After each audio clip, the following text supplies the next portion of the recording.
Il n'y a rien de plus désagréable pour un utilisateur que de se brancher à un dashboard et de se rendre compte au moment où il en a besoin, dans un cadre donc où il doit prendre une décision, qu'elle soit opérationnelle, managériale ou stratégique, que le dashboard il n'est pas OK. Je suis Mathieu Mercier, je suis responsable des équipes data à la Massif. Donc Tableau, c'est l'outil de DataVis de la Massif. Il est positionné à 2 niveaux. Il est principalement aujourd'hui utilisé en dashboarding pour réaliser des tableaux de bord de l'entreprise.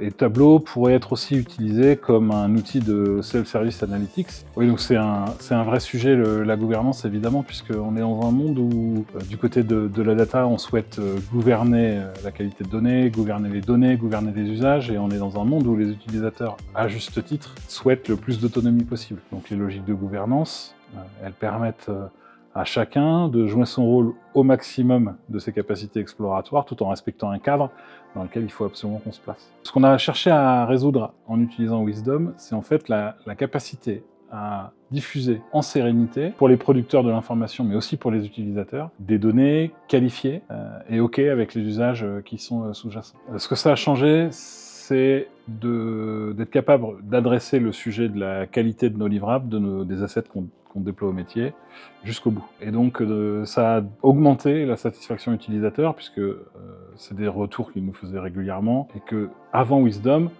on ne pouvait pas tout contrôler automatiquement, et on avait le risque que ce soit l'utilisateur le matin qui détecte l'incident, alors qu'avec Wisdom, on a quelque chose de beaucoup plus carré et de beaucoup plus certain. En trajectoire, d'abord, on utilise une fonctionnalité de la suite Wisdom autour de Tableau, et il y en a au moins une autre qui peut nous intéresser fortement, c'est les logiques de monitoring prédictif. Donc moi, j'aimerais pouvoir travailler et essayer de pousser un petit peu le modèle sur cette partie prédictive.